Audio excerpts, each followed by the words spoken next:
What is up, everybody? This may be a little bit long for a so-called quick O-flick, but we've been here before. I want this to be nice and simple and address one of the longest-running criticisms of the over-the-shoulder videos that I record on here, and that is specifically the soundstage for headphone users. Now, at the beginning, I thought people were just being nitpicky, and I was like, oh, people will criticize you for anything. But then I've listened to a few YouTubers through headphones because of various adverse situations, and I see where people are coming from. Now, I don't use headphones a lot. I have a good speaker system, and I'm in a place where I don't have neighbors through the wall, so it's usually not an issue for me to listen through real speakers. But it might be something different if, say, I just had a gaming headset somewhere, or if I was a more mobile type of person where I was doing a lot more on my phone and listening through earbuds. So the prevalence of headphones nowadays is something I've actually, despite being a multimedia guy, been a little behind the eight ball on in terms of why people make such a big deal out of headphones. Because traditionally, I've known headphones to be the sort of thing you use when you don't want to disturb other people.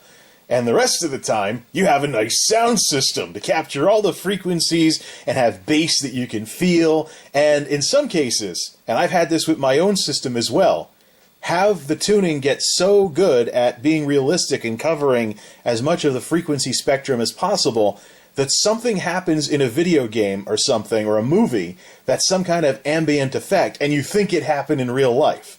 So, for example, you hear a door knock in a video game, and you go to the door because you think somebody's actually out there, because your sound system's working that well. So I'm a little on the slow side when it comes to what has happened with headphones over the years. But I get where you folks are coming from, because I've heard for myself what the problem is.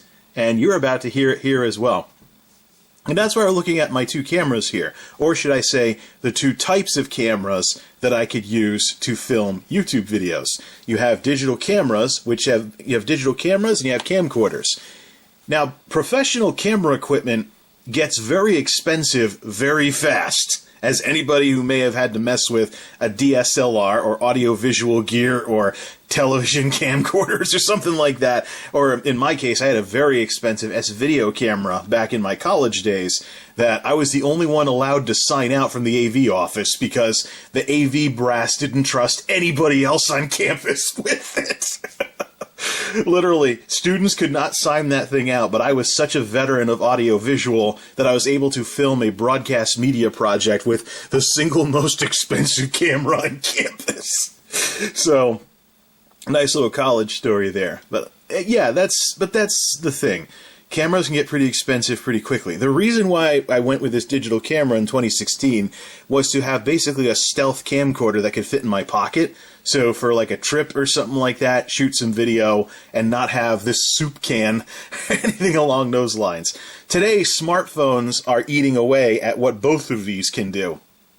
But for the time being, cameras are still out there, so they still have some uses even at the entry level. Now, I have my other camera here, which is old standard def, and I just want to just put it here so you can see what I'm talking about. What people are complaining about is this. I sound a little off to the side, off to the left side.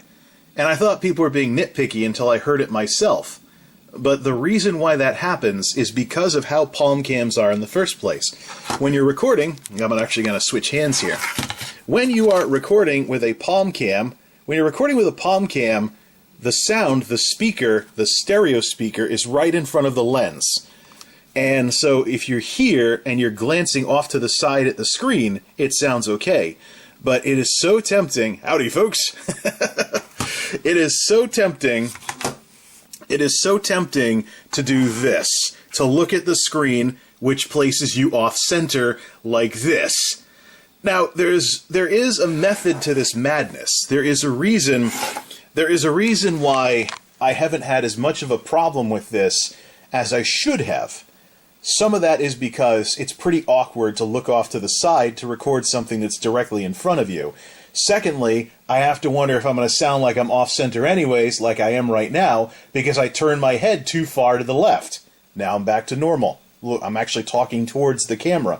But this whole thing where you have to talk towards the camera but look off to the side, it's really awkward. It doesn't feel natural at all, and it is so hard to not want to do that thing with the screen where you're just looking at the screen all the time, but the microphone's over here.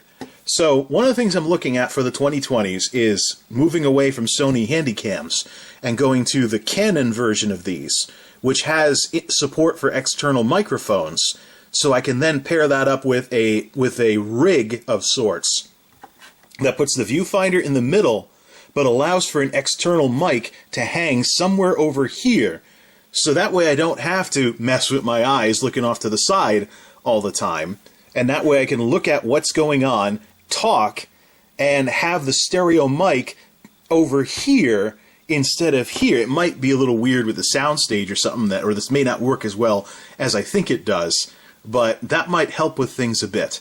The other part of this is, and I'm going to go off to the side now because I'm just doing this. I just want to illustrate something, even though now I sound off to the side on the other side. What these tech videos and other stuff have represented over the years is basically like going over a friend's house to watch them tinker with something. Now, when you go over a friend's house to watch them tinker with something, do they sound like this? Yeah, I moved the camera back in front of me. Does it sound like, you're inside their body or something weird like that? No. If you go over and you watch your friend tinker with a car or something, you don't have a perfect sound stage. They're going to be off to the side underneath the car. You're going to hear them wrenching away. It's not going to be in perfect stereo. Now, one solution to this would be to go all digital cameras. This is perfect because you have the stereo microphone right here picking up stereo, and you are behind, howdy folks, you are behind the viewfinder, striped shirt baby, let's do this, hey boob light, you are behind the viewfinder looking at the screen, and the microphone is just on the other side of the screen. So that would work. The problem with this is the sound on the built-in mic on this thing is very, very muddy. Sometimes it's actually hard to hear. I've never been able to fix that. So I can tinker with that some more, try and get the sound settings to where it sounds bassier than what's in this Handycam that I've been using since the very first season of the Wacky World of MultimediaJay. But I'll tell you, this thing had a better microphone than this thing back in the day. I had some coffee before recording this, so now I'm getting some indigestion from it. So that's the situation with this. So here's an example of the digital camera with the wind filter turned on and what it sounds like. I hope I'm understandable. But this probably sounds better through headphones because, once again, I'm looking at the screen and I'm behind the screen, which is behind the microphone. Now let's turn off the wind filter and let me show you folks what I'm talking about with regards to this digital camera and the muddy sound that it has. Okay, so now the wind filter is turned off. I don't know if that affects how I sound, but I do remember recording some things with this at one point, and I really hated how the dialogue sounded. But it will have a better soundstage through headphones, simply by virtue of it being a digital camera. The only other thing that this digital camera does not do very well compared to a camcorder is any kind of slow zoom. Notice how, it's going to be at least this speed. It can't just have a slow, consistent zoom. It's jerky like that. It just doesn't do that. So digital cameras have done one thing and camcorders have done something else for quite some time now, but they've been inching closer and closer together, and now smartphones are becoming part of the equation. But unfortunately, every type of camera out there still has its strengths and weaknesses, even in today's world at the end of 2019. Now, let's bring some smartphones into the equation here. I'm using the LG Phoenix 4, which is my smartphone of choice these days, because I don't really buy very expensive phones in case I drop them. But this is the kind of camera that if I were using my smartphone to record videos, this is what everything would look like and sound like. And I don't know where the microphone is on this one, but it's not the highest resolution camera that I have on a smartphone, but it is actually the newest. And I'm recording it sideways, so hopefully I don't have to flip the video because of vertical video crap. But my old Blade Spark actually has a better camera, so I could theoretically use that. But again, we'd be dealing with a smartphone microphone here for recording the audio. And here's what we'd be looking at if I was using the ZTE Blade Spark as a YouTube camera of sorts. This is an older smartphone circa 2017, whereas this is a little bit newer. So one of the things I talk about with smartphones is that I use AT&T prepaid, and I have a special plan that keeps it from being too expensive because it's great for the occasional phone calls I might actually want to make. So it doesn't even have a data plan or anything. It's just ad hoc. The minute you make a call, you're charged $2 off the balance, and you have unlimited talk and text for 24 hours. The data thing is largely because I have broadband at home, and most of my broadband usage is at home. So only in very rare niche cases have I really thought about getting something with a data plan. But that's another discussion we may have later on as this technology continues to mature. But if I was using the Blade Spark, this is what things would look like and sound like. And I don't know if this thing can even get 60 FPS.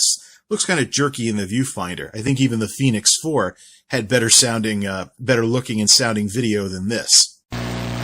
So that's what we're looking at for solving the whole soundstage problem for headphone users.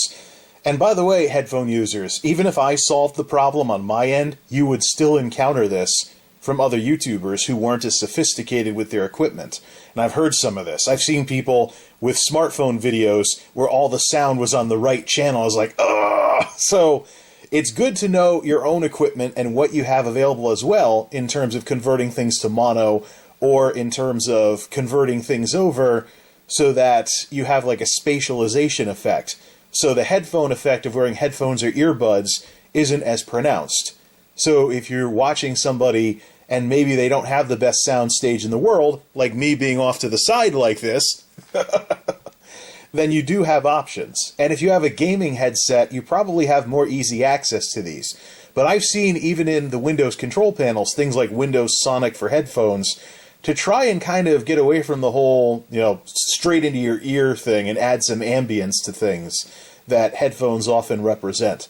Headphone audio has been different from all other kinds of audio for a very long time now, and I don't expect that to change anytime soon, even though headsets and earbuds are a lot more popular in today's mobile world.